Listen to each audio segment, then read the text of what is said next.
You're listening to Risk and Resolve. And now for your hosts, Ben Connor and Todd Hufford. Welcome back to another episode of Risk and Resolve. We're going into episode 4 of Clay Connor's war story. But before we go into episode 4, I wanted to recap episode 3, where he went to respite in Morong. Turns out it wasn't. It was not respite. There was a lot of Japanese soldiers there. So he had to make an adjustment there. It may have been like in Getty, as I mentioned in our previous episode, but Saul was on the pursuit, right? So no rest. That's also where he met some of these early interactions with the Negritos. And his quote was, he was totally fascinated, just intrigued, and wanted to know everything about him, yet they were distant. Yeah. So he was highly fascinated with the Negritos, and we'll circle back to them. Actually, the Negritos are woven into this episode, and obviously we're on a pathway of getting more involved with them. But I kind of felt they like had to exit Morong. They had to go by boat. He got super seasick, so he got out of there. And then I found it fascinating. They started talking about his name was Fred. I don't know if you caught the last name, but he talked about this guy named Fred who was a prisoner of war and was released by the Japanese, really to go kind of be their bird dog, if you will. That's right. So that was really interesting to hear him really double click into that, because the people interviewing him, as anyone else would, be like, man, like that dude was a traitor. He was turning you guys in. And what did you take away from Clyde's response? He said he's from Newark, had a bad feeling about him, and I think that's something your grandfather just had great intuition. He had it with the Hucks. He had it with eventually the Negritos. He had it with this guy. And they were talking to this Fred guy from Newark about what he'd been doing, and they said all his answers were wrong. And his quote was, "It's a big island, but you know what's going on." He says, "Or by this time, you better." So, there was no newspaper he was reading, but man, he knew the news. He knew what was going on. His other comment was that I don't have any hostile feelings. He's doing his things, keeping alive too. And then he goes into this little dissertation about anytime you make judgment after the fact, and if you weren't there, you're just on ground you shouldn't be. Yeah, he talked about, he was in a circumstance and I was in a circumstance, and we're all trying to figure it out, and it's easy to make judgment when you're having steak and potatoes, but when you're surviving, that situation is totally different. Which, that's interesting, knowing that someone was potentially trying to turn you in and have you killed, that you would be that diplomatic about it. He's also had 40 years to get over it, so that's true. But that was fascinating. But you're right. He was, not only are we learning about his survivalist nature, but this episode really showed the strategist and making decisions with intuition and with information. Yeah, he kept talking about how, I studied this, or I made sure that, he was doing certain things. But anyway, so this Fred guy came from Cabanatuan, which was a primary American prison camp. And he was saying that there were about 20 or 30 Americans working for the Japanese, and that the Japanese all ended up killing them anyway, which is just really sad to think about. What I found myself doing in this episode, Todd, was, as I'm listening to it, I'm starting to pull up Google Maps a little bit. Well, he and the interviewer are looking at a map, so I figured we should look at a map too. Yeah. So it's pretty fascinating to watch how all over the place he is. He's in the mountains. He's coming down to specific towns and cities, and he's moving around to accomplish different things. And as the war goes on, I would think before the Japanese really came down, they could probably move by jeeps and other powered machinery they have. But now they got to move on foot because they got to be so stinking quiet, and they got to move at night. And then he talks about going through some of these thickets that just doesn't even sound like you can even get through it. It just sounds terrible, honestly. Yeah. So I thought there was like three really critical moments that he touched on in episode 3. One was right at the beginning when they were leaving Morong and kind of getting out of there, how as they left, like there was Japanese all over the place. In fact, they were surrounded on three sides by the Japanese forces, and they escaped luckily to the area where they weren't. And he ended up being by himself again. Yep. But he didn't know where the other guys were, so he went back in to try to find them. And that's where he had to make a critical decision of really in this bamboo, grassy, thicket area, riverbed-ish situation, he ended up like really covering himself in mud and breathing through a reed and buried himself. And Japanese soldiers were within 6 or 7 feet of him as they're burning up this field. And 12 hours later, he emerges and goes out and finds Frank, who thought he was dead, and sees these other guys he went in looking for. And the humor in his voice around. And then I saw those clowns I went in to look for. Yeah. And then they move on. But a total brush with death. Even mentioned is a miracle. I don't know how I got through that. But that was one of the stories, that came out of that. And then he mentioned there was 5 Americans against 300 Japanese. Yeah, you sit there and kind of wonder, like, how true is that? Like, who am I to question it? But even if it's 50, it's a ridiculously small number. The whole episode, he bounces around so many different situations. I think they're chronological, but he kind of goes back on a couple of them, so it's a little hard to follow at times. But I couldn't help but think, you've made some good decisions, but you've had some real divine providential protection, making this turn, getting away from Fred as quickly as they did. The third, getting away from on the fourth side of being trapped on 3 sides. It's like, I don't think I would have gotten lucky that many times. Yeah, definitely providential. Then he talks about got back in with the Hucks. Got back in with the Hucks. The enemy of my enemy is my friend. Yeah, and how the gentleman named Pallad, P-A-L-L-A-D, this is someone that he really sat down and had a lot of conversations with. That was part of the Hucks.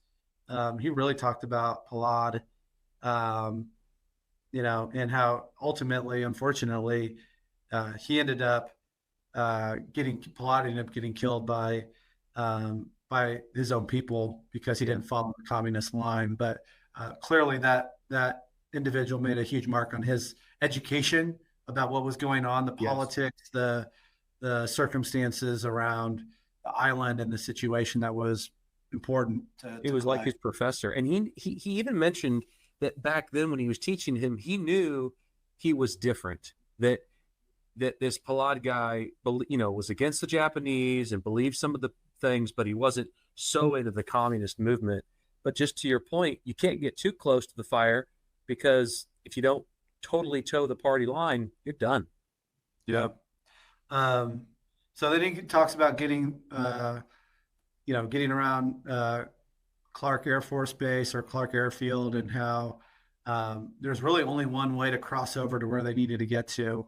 And it was right through the main thoroughfare. And there was 20,000 Japanese forces that were between him and where he needed to go. And 15 of them at midnight just strolled right through the place. Sounded like it was kind of one at a time. And they made it through, walked right through enemy territory of 20,000 people. He goes, we just walked through confidently.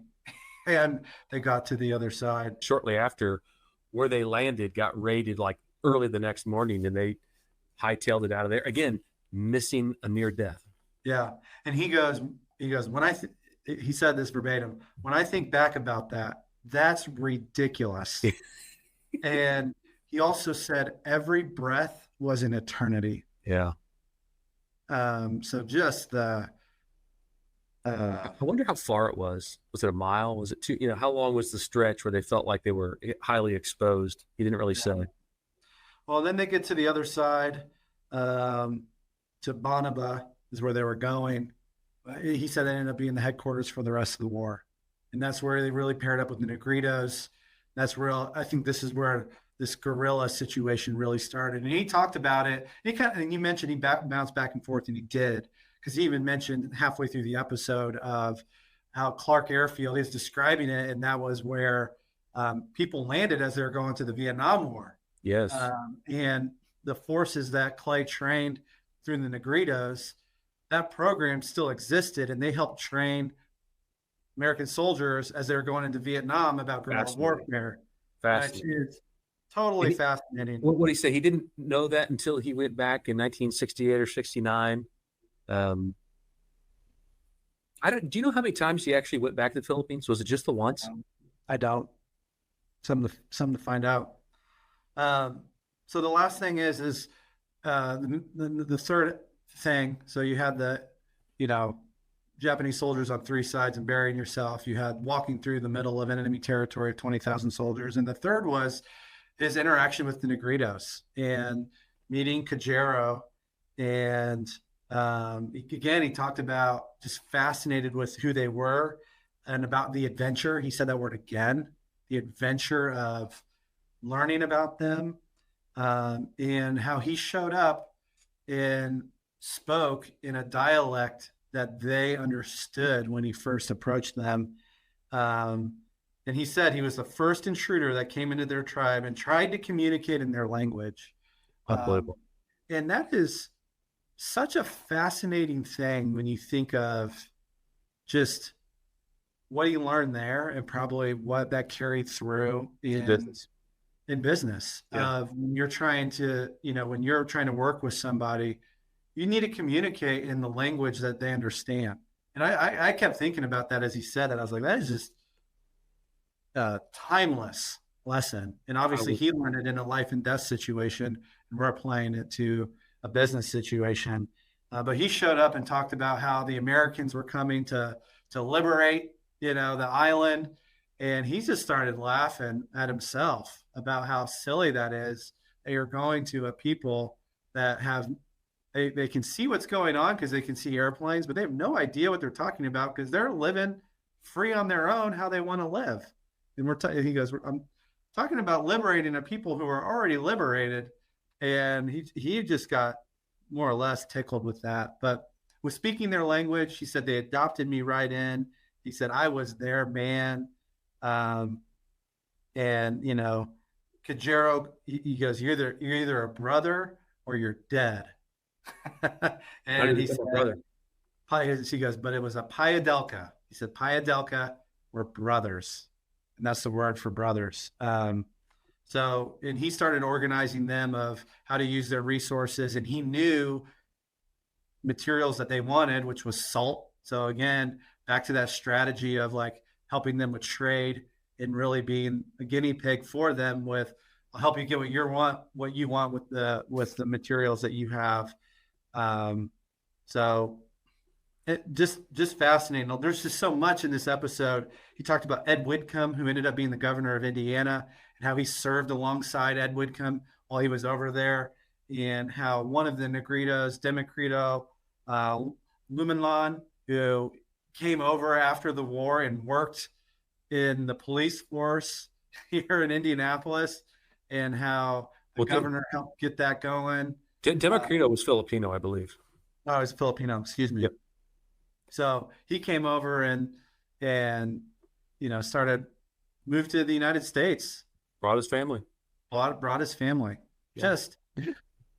Well, and you missed one person, Mrs. Hardeen.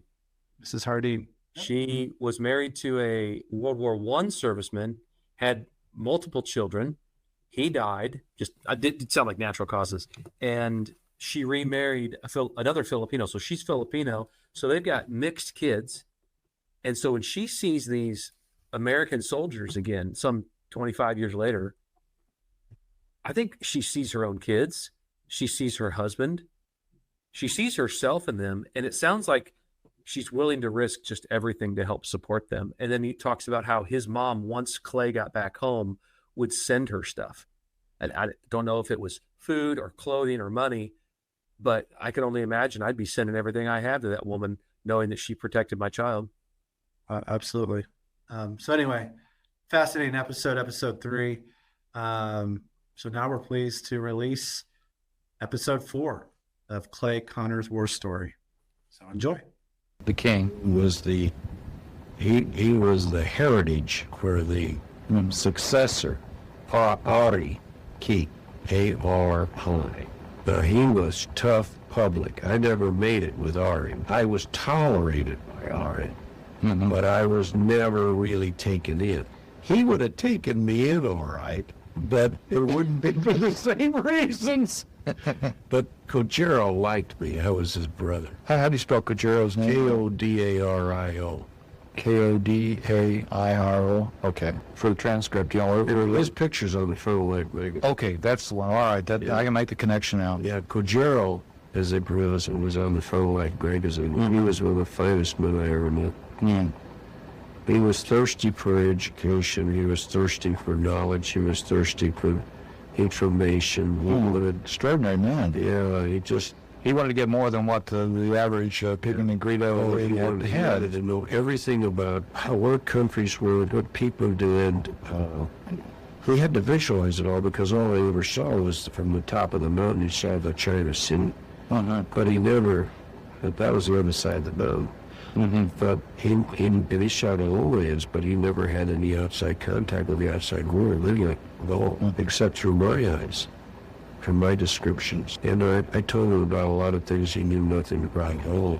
Because he didn't. How do you visualize a submarine? It's just like the story in the Marco Polo when he goes to meet was it Genghis Khan? Telling about the West. Right. He just had this great thirst. He let them live, because Marco would tell him all these extraordinary things about what was going on on the other side of the world, a place he'd never seen before. He didn't know what it was like. So that was a similar situation that you could describe that for him.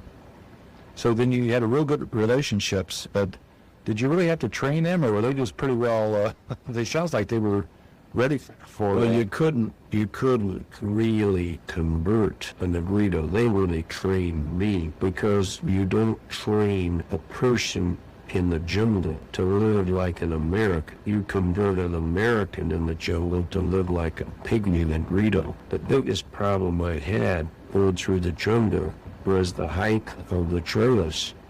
The overgrowth, the trails were through the jungle. They were only cut about 5'2" or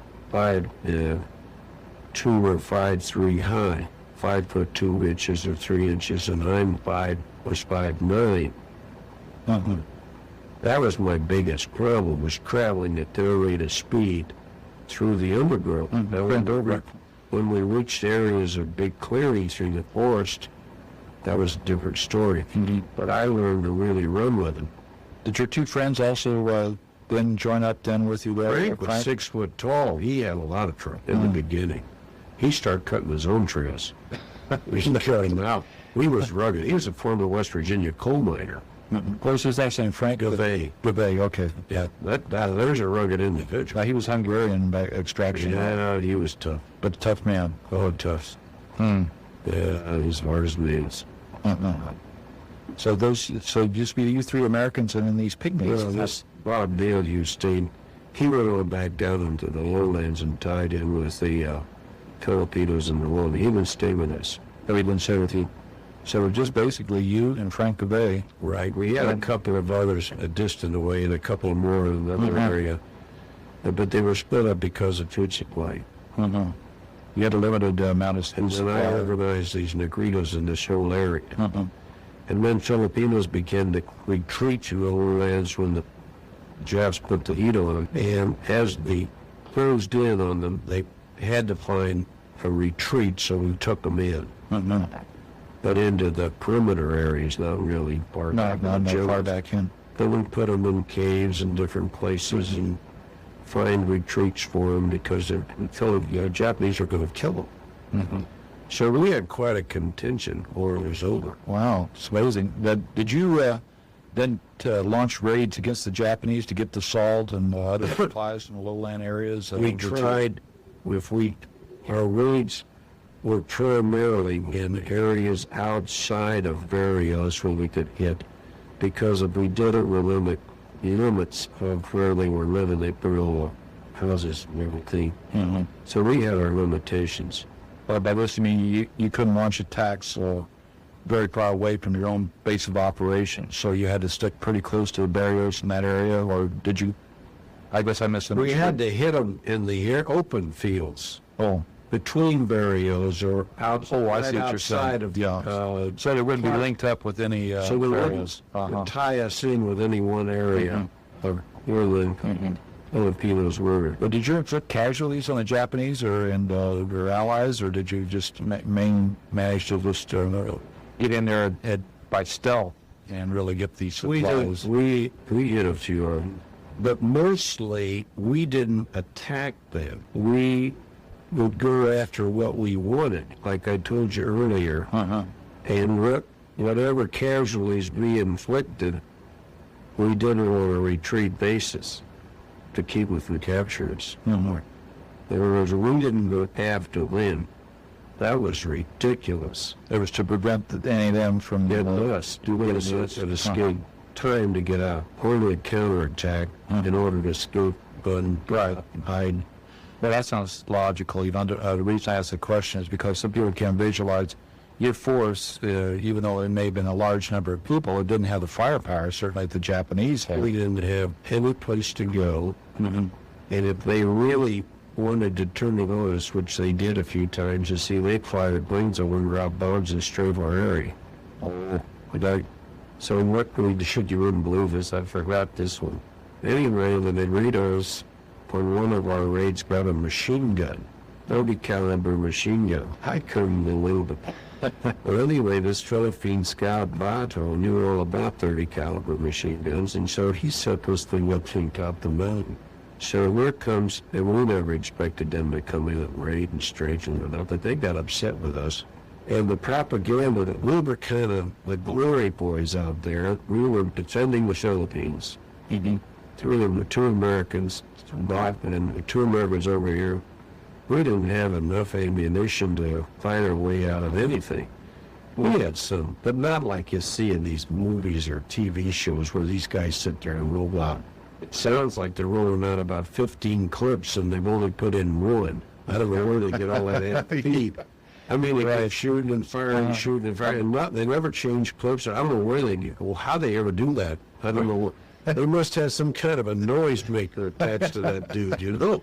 I never had a gun like that. Must have different guns. Anyway, we used it sparingly for defense. But in any event, the Bato had this 30 caliber machine gun sitting up there outside the mountain, almost on top. There comes the Japs. Damn, he didn't shoot it down. Shot down a zero. He hit it, they came in, and he happened to hit that thing. And this zero goes right into the side of the mountain, and the Jap bails out right at the within time. And the Greedos descended on him. He had at least 150 arrows in him before he hit the ground. Because, they can only shoot 6 feet high, or 8, 10 feet, 12 feet. But by the time he hit the ground, he must have had 150 arrows. So he came out on a parachute, and he would bail out. Yeah. But Sergeant Bato, now this Bato shot the plane down. He shot the plane down. He's the one that carried the flag on it. Yeah. Bato shoots the plane down. And he shot the plane down. He's a big hero now. He shot the plane down. So they dismantled his plane. I've got the clock out of that plane upstairs. Amazing. Yeah. Oh. So he shot the plane down. They shot it. They killed us. And when they took the jacket off, this guy's had about 16 or 7, probably 25 arrow holes through it, and gave it to me as a present. Oh, yeah. But came out, Frank decided that we'd been there a couple of years. He could live 10 years. He's turned the farm outside of the night. So we went out and cut all his timber, and he notched the timber and built a log cabin. Put a NEPA roof on it, and put it within about What's the neighbor roof? Neath our grass. Oh, the neighbor grass. Okay. And he built it up on side of the mountain, these large, giant Philippine mahogany forest type clue. It's these giant ferns and beautiful flowers. And he put in a cornfield and planted lima beans beside the trees. And so anyway, planted some camotes, just like a potato. And the water was about 200 feet, probably 200 yards up the mountain, out real cool stream. And so what he did, he took a banana tree and cut the banana tree down and stripped halves of the banana, kind of like the bark, it's not very pliable, and he put it into certain wise as props, and he staged it in a drop all the way from the stream to our house. And we had this dropping about an 8-inch stream of water, cold water, where we had fresh mountain water dropping constantly within about 3 feet of our room. And man, that's fantastic.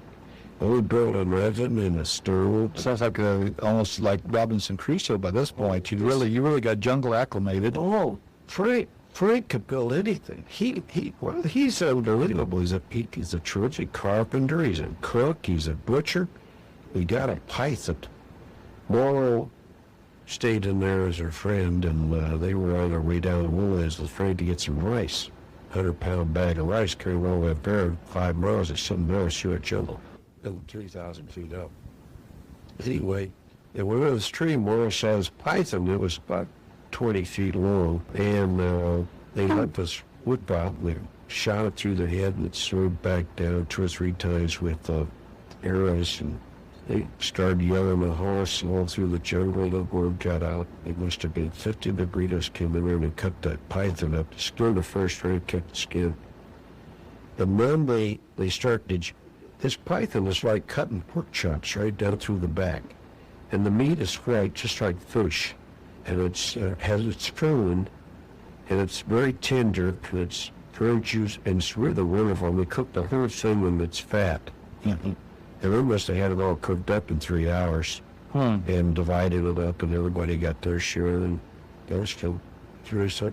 And he could just cooked it up. Yeah, well, they all did. They showed him how you do it, see. That when we would get a wild boar, they'd share it, or a wild caribou.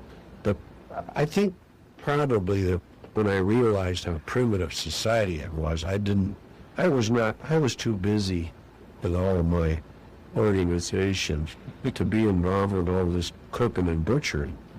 But they caught this wild caribou. Now that's tough animal stuff to catch. Wild caribou. It's a caribou. Yeah, they're wild, and the wild caribous are very vicious. They got these great big long horns like a water buffalo. Oh, I see. And they're tough. They're hard to handle. Well, anyway, these Negritos ripped this thing, and they got it. The way they kill it, they don't shoot it through the head and carry it and butcher it. They're holding it on both sides, see, and they gotta start cutting the back legs off with a bolo knife while it's still alive. They haven't even killed it, and they start cutting the back legs off. Little boy, yeah. Then another guy jumps in and cuts the front leg off. Man, Well, I can imagine that the animal doesn't like it too well. They could have made it a lot easier for themselves if they'd got a clean shot. I don't think there's anything I had seen that hits you really drives it. So to keep your morale up and everything, it probably wasn't too difficult because you're busy. You were busy the whole time. I kept busy. What was a typical day like? I mean, there was probably no such thing as a typical day, but what did you do during a day just to keep your sanity and, this alien environment? Well, every day you were on the move. Even though you had that house there, you didn't just sit there and watch the sun come up. You moved around. You were moving. You were visiting this tribe or that tribe, or whether it was that tribe or wars, for one thing. Oh. And the tribal wars were usually all over the rules who were up for what girl was serving to what guy. And they did a war over this. I mean, so would you act as like a peacemaker or an intermediary? Well, I don't want to get shot in the middle of it. But I learned very early that Kojiro was an influential character, and he was feared. And Ari was even more feared, as long as I was in the area of the Tuatin who were related somehow. I never did figure out how. But the other tribes did not try to kill me except one night. Kojiro came in there like a shot out of a cannon. There was probably about moon was up, was very bright. I don't know what time it was, the middle of the night. And he came in there and woke us up, and we got up, and man, this tribe from the west side of St. Lawrence came in there, and they were eliminated us, and they had turned in Barker or McGuire, and McGuire had been taken into, I can't think of the name of the town over there on the west side, and they had strung him up. You don't recall McGuire's first name, do you, Mr. Connor? No. They strung him up. The Poland Point and Purak. No, we're None of those places. It's right in here. Eba. Let's see if I can find that. Is that right along the coast? Yeah. Americans had a base there. He was right behind Eba. Oh, guys, I see it's right at the edge of this map, this copy of the map, Eba. Down here, right here. Yeah, yes, I think I see it right there at this point. IBA. IBA, Yeah, they had American airstrip. IBA, Eba. Yeah, well, it took him in there and strangled him up by the heels and swung him around from a tree limb in the middle of town so that they could chop him up with a bayonet. Sold him out. And for cigarettes and stuff like that. And they were upset anyway. I was creating problems apparently I didn't know I was creating. And they were like the Japanese, raiding the mountains and looking and all this, and so they're going to eliminate the problem. Well, Kojiro got the word, and he came in there and got us out just as they hit us. I mean, they hit us first. Probably about 30 of them. So you probably would have been killed if it had been for Kojiro's timely warning. Oh, yeah. We were not looking for that, especially from that side. Right. Sure. So You had to have trouble with the defense was Japanese. set up from the east side. So Right. And they were coming in from the west. they're coming in the west. Oh, I see. Okay. Oh, boy. In fact, they were supposedly the most rugged tribe in the Philippines on the west side. They were from this area right in here was borders on the unexplored territory, you see. This was all unexplored territory. They were getting a lot of repercussions up through here. The Japanese cleared out this area, and they were running these rivers. Japanese were running these rivers, and they were causing them a lot of trouble. And so they figured there was Colonel Merrill was right behind San Marcelino. I see San Marcelino. Okay. Colonel Merrill was about 5 miles back in the mountains behind Colonel Merrill, M-E-R-R-M-A-L-L. Colonel Merrill. So Merrill was causing trouble, and I was causing trouble, and so they were going to eliminate both of us. And in the middle of all this, McGuire got caught, and Merrill didn't, and I didn't, but Kojiro was the reason I didn't, and somebody other in the guerrilla group was the reason Merrill didn't. I remember this raid took place. You probably don't have any idea dates on that. Well, let's see. Let's say April, May, June, December, January. I'd say about middle 44. I'm in the 34. Yeah. When all this took place. Yeah. Something like that. Did you lose track of time while you were in there in the jungles? I had a diary. I kept a diary. Oh, has that survived? No, threw it on the overboard on the way out. Why'd you do that? Just didn't want to remember it anymore. I thought that I would probably bring too much personal data, which was really personal data about a lot of men, which probably would be better off forgotten as a result of all the things that happened, and would be better forgotten and might be incriminating in a way. The fact is, I never, in fact, a friend of Midras, I really shouldn't have committed his name to say he did what he did, but the United States government probably did the Pentagon to interrogate me on the thing. Well, they did. They had the list of names. Yeah, So it's public record. it was public record. Yeah. All right. Well, I told record. them, I said, you have to draw your own conclusions. I didn't see him with the Japanese. No. I didn't see him in Japanese prison yet. I didn't see him released by the Japanese, and I didn't see him go back to the Japanese. All I know is what the Filipinos told me, and I know that I was hit within about an hour after he left. No. That's the only time that you had an experience like that for yourself about an American serviceman turning. See, now, what his family put in for $10,000 GI insurance, and they wanted to investigate, and they had heard through their investigation in the Philippines from Filipinos about Fernandez. Amazing how they found out all this stuff. Incredible. Yeah. So my name comes up because I'm pretty well known in the guerrilla forces. See? The funny thing about it, following the war, I was pretty well known in the guerrilla forces, being pretty well known down the Pentagon as a result of some of these things.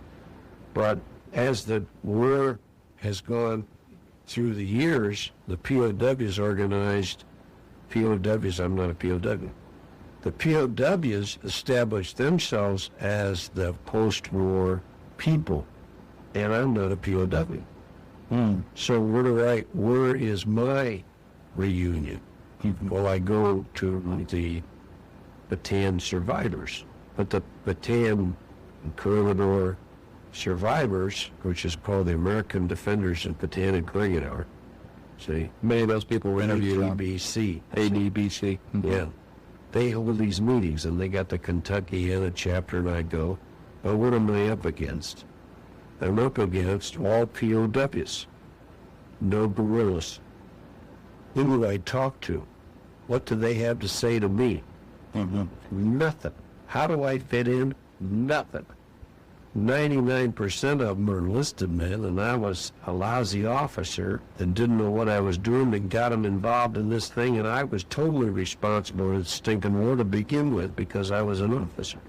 That was incredible as that may sound. I'm not trying to be obnoxious, but that's the way it is. That's the way it was. See? So I just dropped out of all that bacon mess, and I hadn't had any promises, one thing or another. Now we got all these books coming out about Bataan. You never see my name in any of that. Because not one. Now the reason is because I have not been involved in any of the post-war, because I went to a few. I didn't fit in. Or would you go?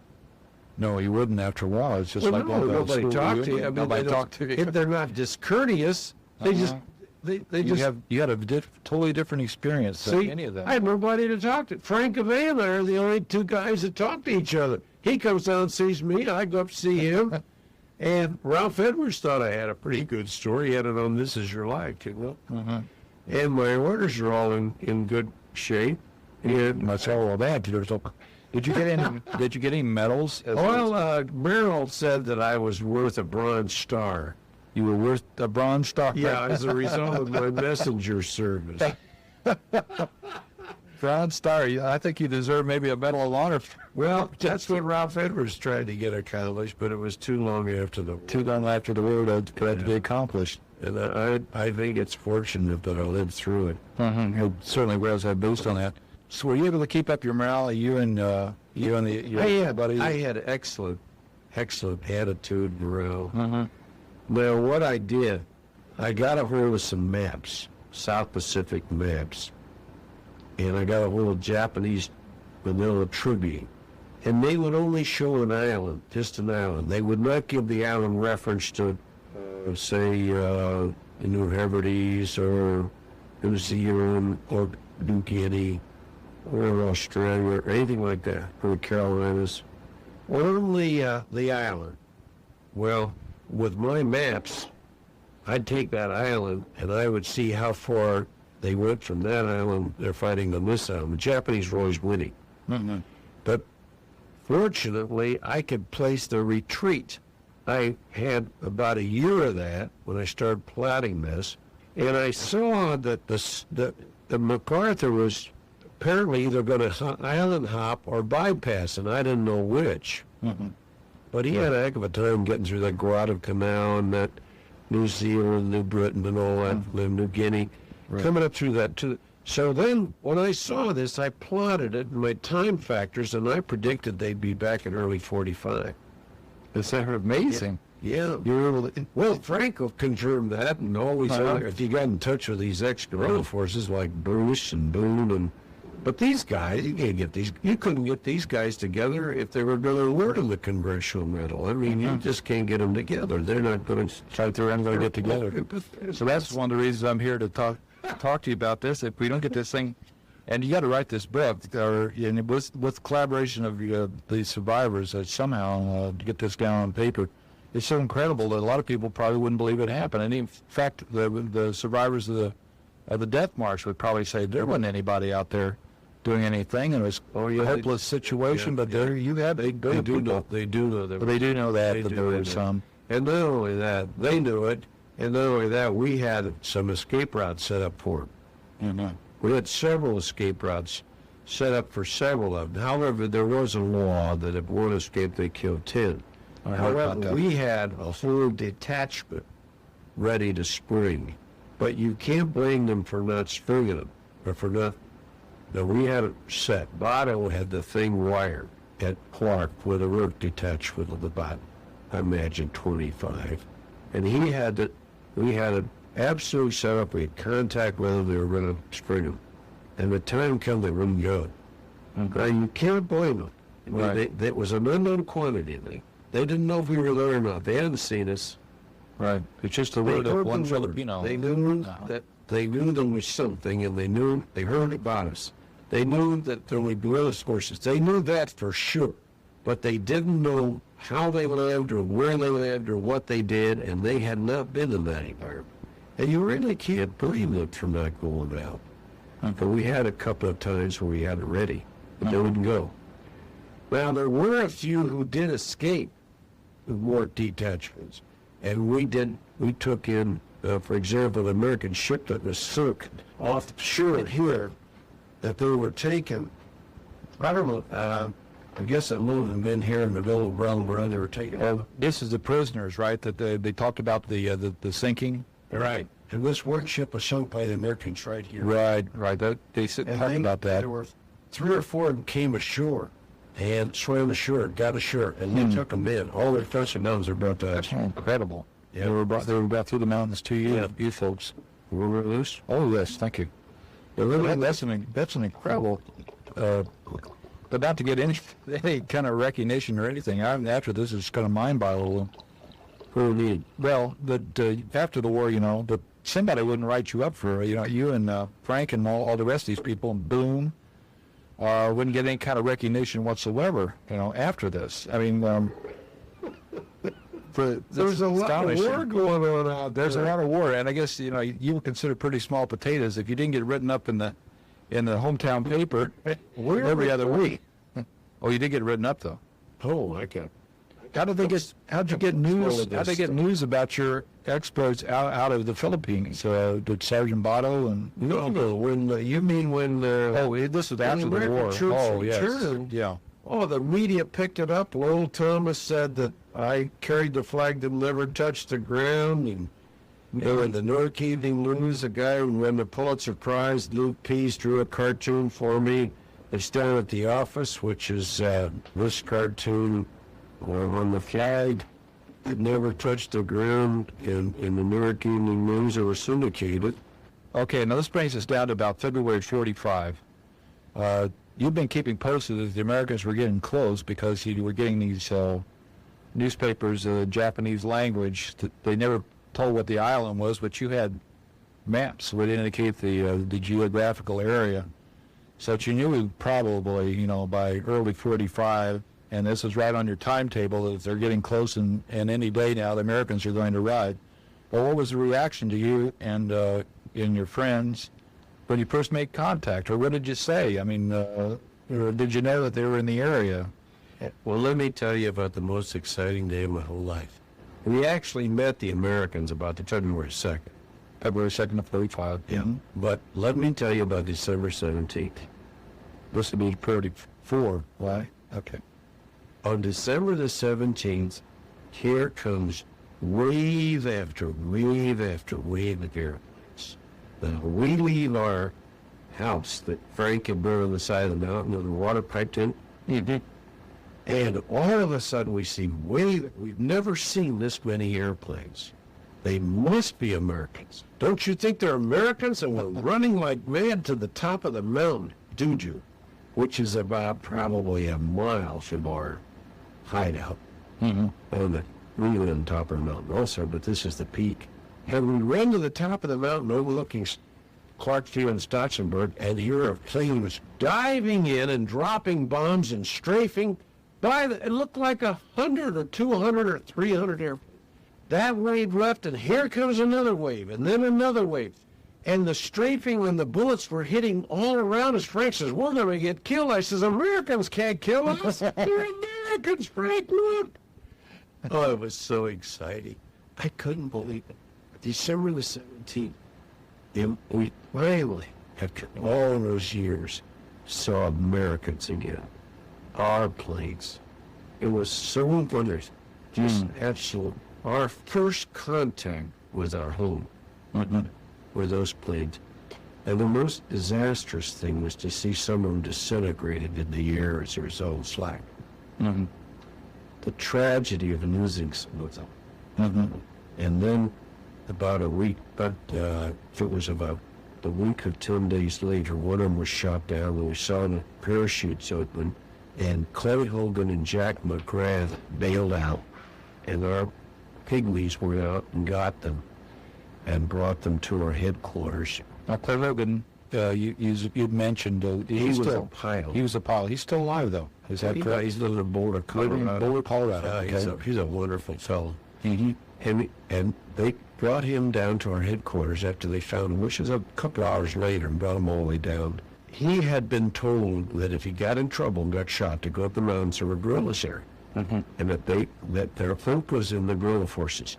But if they bail out in Japanese, they'd be shot before they got to the ground. So he headed for the mountains, and he got a little far back. They had to just the pygmies had to go way out back to get him, but he did the right thing. So he comes down the trail, and here he is, all nice and neat, just off the ship, and he's well fed, everything all nice and white, you know. You had a beard. Yeah, and I'm wearing all this, and all this. And he reaches out his hand, and he says, "My name's Clay." I said, "Your name is Clay?" The first man I had met in 3.5 years, and his name is Clay. He says, "Yeah, my name's Clay Hogan." I said, "My name's Clay Connor." Right in the middle of the jungle. I can't, you know. That's the first one you know what I said to him? I think I've lost my mind. I've been here too long. You're not real, are you? Is that, I can understand the feeling. Yeah. Clay? He's just like a mirage. Couldn't be. Anyway, we began to talk and unfolded this story going. He just knew that I was there. And he told us about the briefing that morning. It was the first briefing that they had had when they were going to land and where they were going to land. And he gave me the entire briefing, and I knew exactly where they were going to land, when they were going to land, and the whole thing. So we began to prepare for that, and we didn't let that out. I mean, we didn't even tell our tireless confidence. We just began to stage our activities in preparation for it.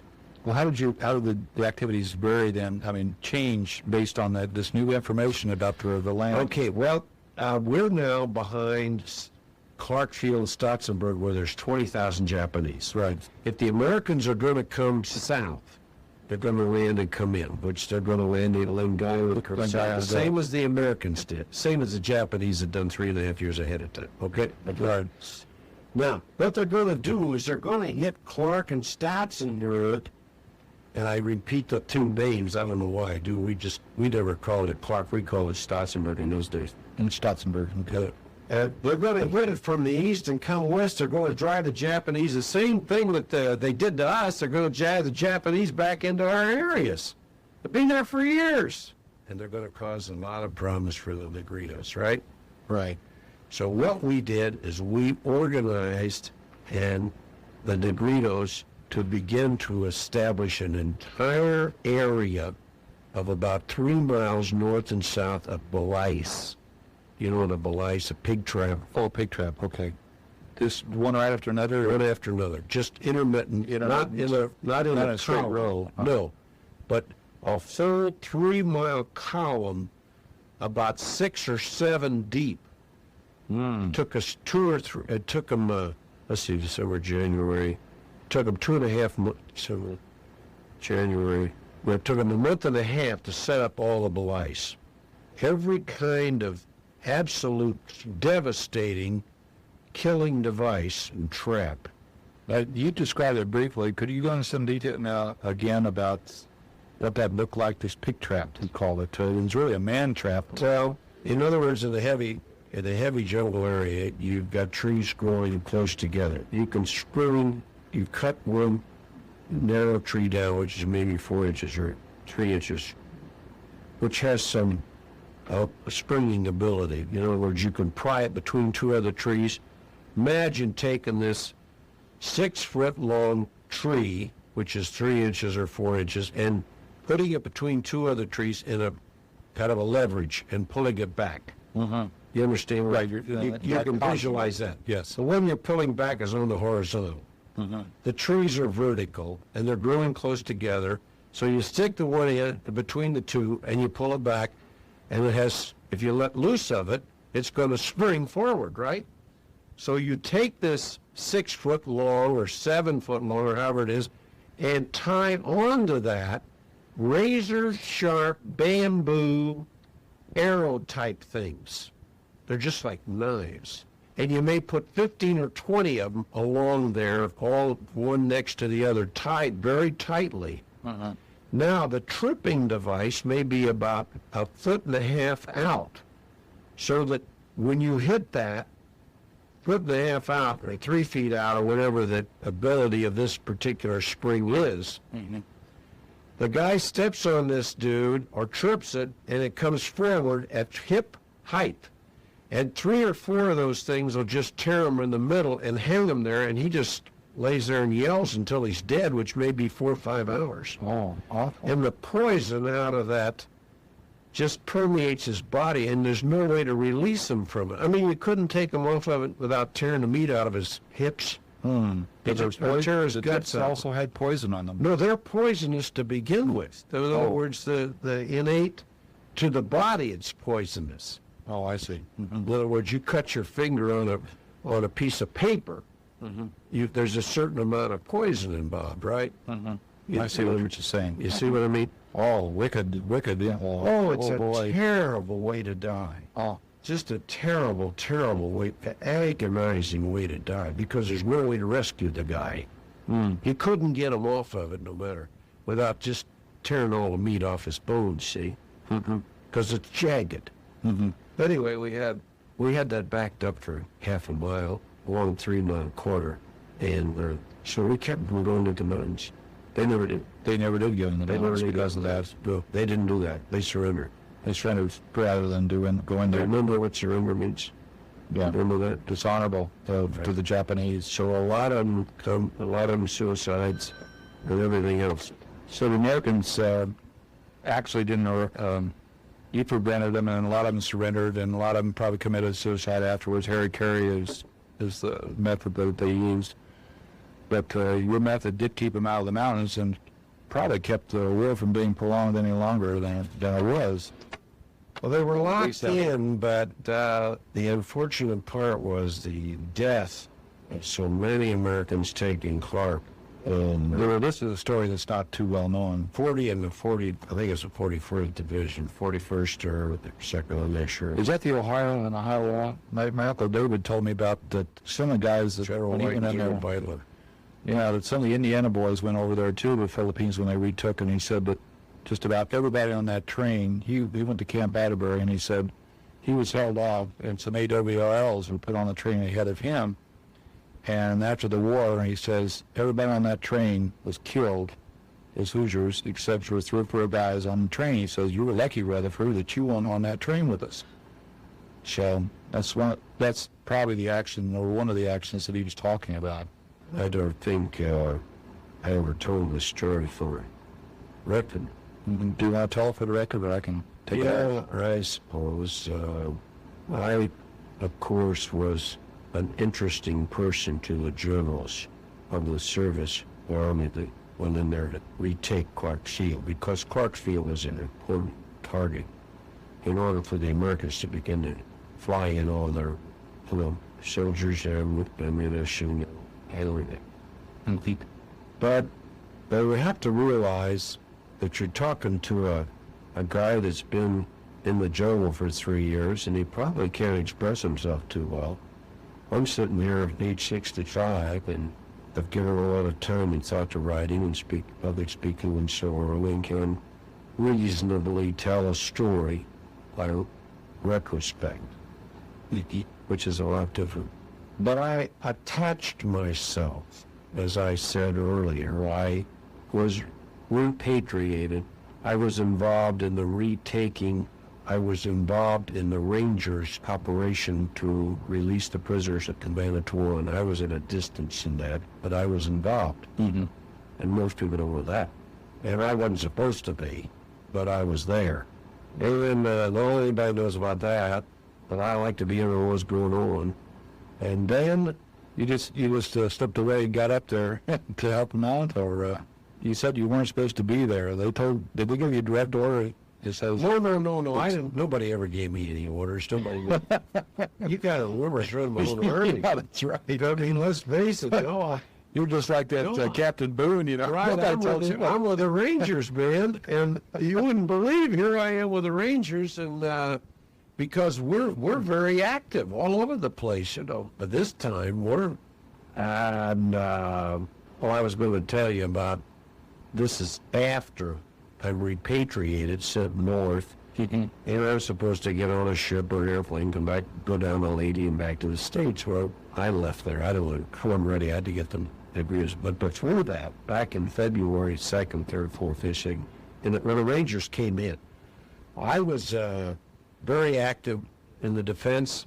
Plus, the Japanese were beginning to group very heavily and wanted to clear out and got caught in the blue ice, and then they flanked south and started taking them more.